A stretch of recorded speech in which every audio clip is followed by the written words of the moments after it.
The Eighth Doctor is one of the most interesting incarnations of the Doctor because of how dramatically his character changes over the course of his life. When he first appeared at the Dine on Earth in 1999, he was enthusiastic, optimistic, romantic, and excited to be alive. He felt like a Doctor who had been given a fresh start. And with the new phase came an important promise. The Eighth Doctor didn't want his life to become a numbers game. He didn't want to become the kind of person who looked at people as statistics or static casualties as simply part of the job. He had seen what his previous incarnation had become. The Seventh Doctor had become colder, more manipulative, and increasingly willing to play dangerous games in order to protect the universe. The Eighth Doctor wanted to be different. He wanted to be the Doctor. And for a long time, he tried. Throughout his life, the Eighth Doctor traveled with countless companions and made friendships with people across the universe. He tried to save people wherever he can. He tried to find peaceful solutions. He tried to remind himself that being the Doctor meant helping people, even when helping them wasn't easy. But there was one problem. Death seemed to follow him everywhere. The Doctor, who had started his life so enthusiastic about the universe, gradually became more tired and more sorrowful as the years went on. Friends left him. People died. Relationships ended. Entire lives disappeared from his world. And while the Eighth Doctor continued helping people, you can start to feel the weight of all of those losses building up. Then came the Time War. And I think this is where the Eighth Doctor's life became truly tragic. The Doctor found himself caught in a war between his own people, the Time Lords, and the Daleks.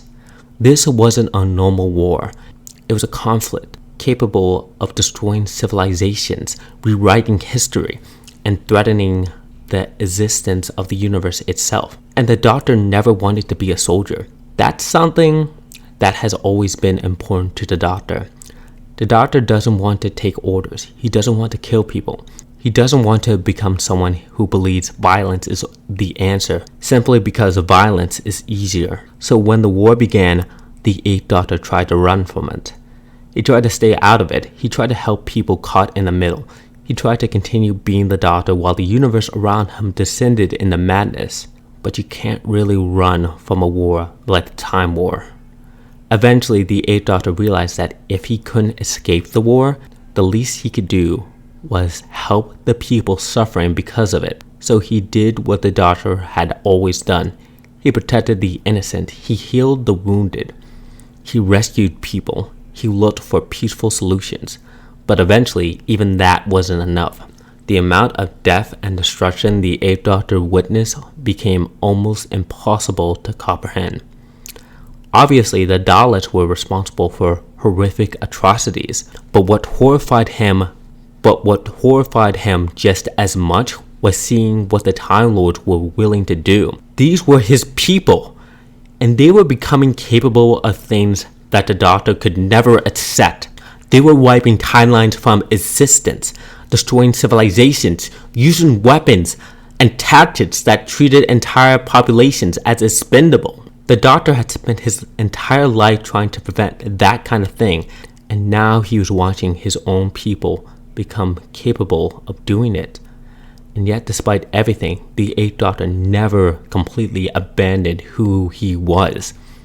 He still remembered the promise he made: never be cruel, never be cowardly. He would still try to be the Doctor. That's what makes the Night of the Doctor so important to me.